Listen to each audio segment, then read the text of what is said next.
So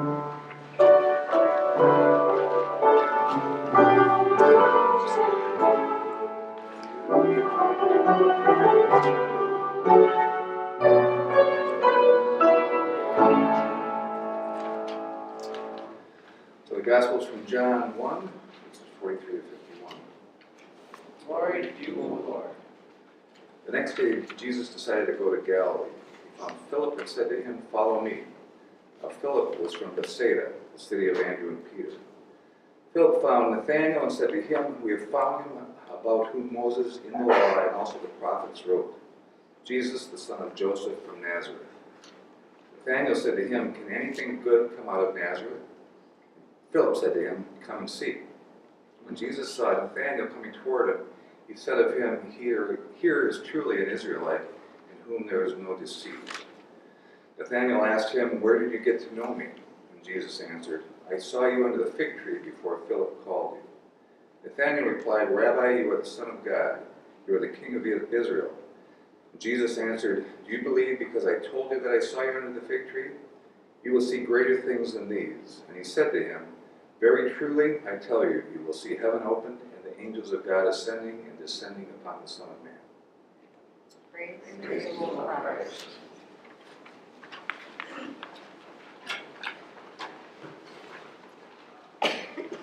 So, this little chat is called, "Why Am I Here?" And let me start by explaining why I'm here today, standing in front of you right now doing this, is because Tracy asked me a couple weeks ago if I would give the message on the 14th, and I just wasn't quick enough to come up with a lame excuse. My first thought was, the 14th? Well, that's a Sunday. I go to church on Sunday. No, that's not my I thought, well, maybe I'll use that. I kind of got a scratchy throat, and who knows, in 2 weeks it might be a full-blown scratchy throat. And what a disservice I would be doing to the fine members of St. John if I were to expose them to a health risk. Wouldn't that be a disservice, Chuck? Terrible. Terrible thing. And now the weird thing is, I've been in band since I was 13, and I have a little radio show for the last 10 years, and I look for just about any excuse to do those things. So why is it that when the obvious right decision is to say, hey, I'll do whatever I can to help out, why do I look for a reason not to? Anyway, I fell back on the advice that I give my kids when they're faced with a difficult decision. And that is that the hard choice, the uncomfortable choice, is usually the right one. So that's the first reason I'm here, because I couldn't come up with a lame excuse quick enough to avoid making the hard choice, which turns out to be the right one. And on the other hand, you might be the judge of that. Now, for me, one of the reasons I'm here on as many Sundays as I can make it is a reason I think most of us are here for. I'm looking for God. I'm looking for a spiritual experience that reinforces the idea that there's a power in the universe far greater than me, and that if I can better understand that power and come into relationship with it, it will not only enhance my life experience, but ideally all those lives I touch and those that touch mine. And that's a pretty lofty goal, I know. And particularly in the face of the reasons that the world would ascribe for me being here. My television tells me that the reason I'm here is to get as much stuff as I can possibly get. I'm here to figure out what the latest fashion trends are going to be for spring, to figure out who to start in my fantasy football league, or to pick the right number in the Powerball, because if I get enough money, I could finally have happiness and contentment and security. And you don't have to look too far to see a person who has all the stuff, has more than enough money and success, and when they finally get it, they're shocked and scared to find out that there's really no real happiness, contentment, or security in that stuff at all. So, in closing, let me say that I've noticed that whenever someone from the pulpit says, "In closing, let me say," that folks instantly perk up and become attentive. Truth is, I'm just kidding. I'm not really close to the end here. I just wanted to test that observation. And it seems kind of true. Yeah, I'll check the tape later. I'm also here today because I spent 11 years in Lutheran parochial school, and that was 11 years of good old-fashioned Lutheran guilt. And the idea that if you don't go to church, there may be some kind of retribution. And I just can't take the chance that the Minnesota Vikings lose their playoff game today, all because of me. I can't take that chance. And we laugh. And we all know that someplace, somewhere in Wisconsin, there's a good Lutheran, thinking that if I'd have gone to church that day, Aaron Rodgers wouldn't have broken his collarbone and the Packers would be playing the playoffs today. You know who you are. Anyway, in all fairness to those Lutheran teachers, I think the real message was that the discipline of devoting a regular piece of my life in pursuit of spiritual enlightenment is as valuable as many other disciplines. Many of us have a physical discipline, be it a daily walk or visiting the gym or yoga, because we recognize that to maintain physical health, we have to commit time and energy to a discipline. We can increase and or maintain our intellectual capacity by reading or writing or doing math calculations, and I don't think it's any different with our spiritual health. With the physical, the mental, and the spiritual, you got to use it or you lose it. I think one of the great promises in the Bible is seek and ye shall find. It doesn't say have a seat on the couch and I'll come to you. It means to me that if you make the effort, that the power in the universe will reveal itself to you.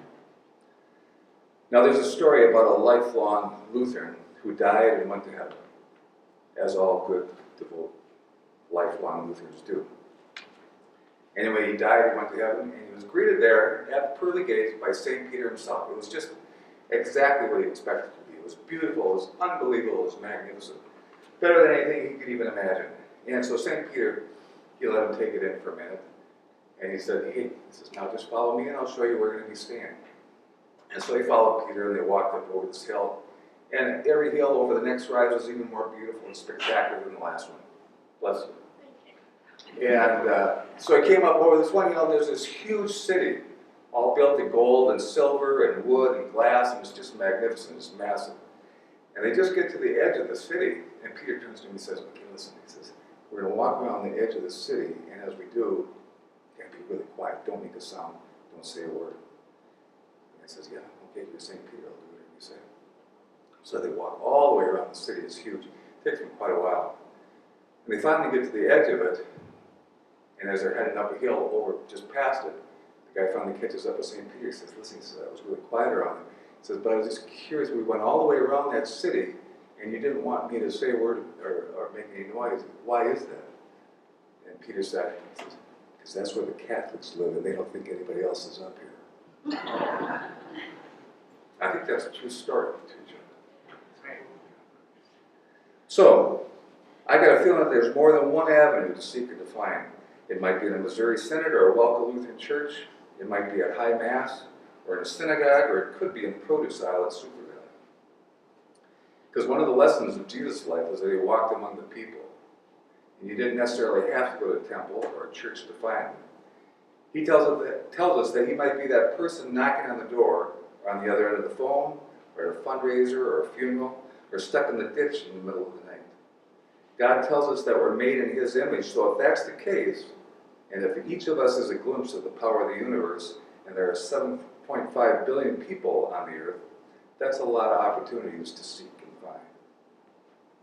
Now, some folks are here looking for a miracle. They're not quite convinced that there's a supreme being or a God, or that Jesus even existed at all, or if he did, that he was any sort of deity. Some of those folks will say that if they just saw a miracle like the Bible talks about, well, then they'd believe. You know, bring somebody back from the dead and I'll start putting some cash in the collection plate. Yet, people come back from the dead all the time. From drowning, from heart attacks, blood loss, there are plenty of scientifically verified accounts of people being clinically dead and coming back to life, and not every witness to those events sees it as a miracle. Some people are just hardwired to rationalize everything around them in terms they can understand because, quite frankly, I think the alternatives are just too confusing and frightening. Not every witness to Lazarus grabbed their stuff and followed Jesus. In fact, Thomas, as Cindy found out today, is my first name. Anyway, Thomas the disciple had to have physical proof of the miracle of the resurrection. On the other hand, if you're looking for a miracle, you can find one every second of every day. I mean, what the heck is gravity? How come you can't see air, but you can't live without it?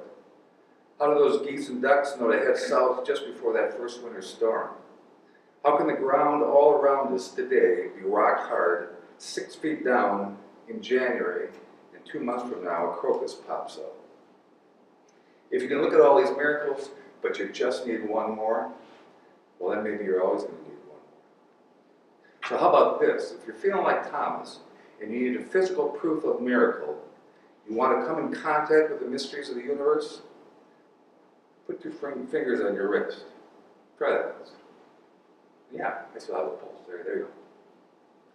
So if you feel your pulse right now, that's a physical reminder every second of every day of a self-sustaining life form that's been inside you since you were first in your mother's womb. Now for those folks that are averse to miracles, they can break it down and talk about ventricles and chambers and electronic pulses and how it's quite simple really. When you understand the biology, they can break it down quite concisely all the way back from an adult heart to an infant's heart. But they can never quite explain that spark, that creating something from nothing, the moment when life comes into being. And beginning at that moment, you know how many times that life form will pulse in a heart in an average lifetime? Have any idea? Anybody? Carl's not here, you probably know. 3.5 billion times. That's 3.5 billion times in your own life, in your own body, that you are witness to a miracle. Now, another reason I'm here is because I seek fellowship and friendship and community. Maybe I'm here because I want to get the fishing report from Tim in Carolina. Maybe I'm here because I want to hear Chuck McHale spin a tale like only Chuck McHale can spin. Well, he'll tell that one after church that he told me before church. Maybe I'm here because I want to be moved by an inspired musical prelude by Luann Roof, which we take for granted every Sunday. And on the second Sunday of the month, I'm here for the second Sunday fellowship breakfast that Rusty initiated years ago. And I'm here because I think the world of all you people. And I see a glimpse of God in each of you, and as I seek a closer relationship with God, this is one of the places that I find it. So in closing, let me say, Amen.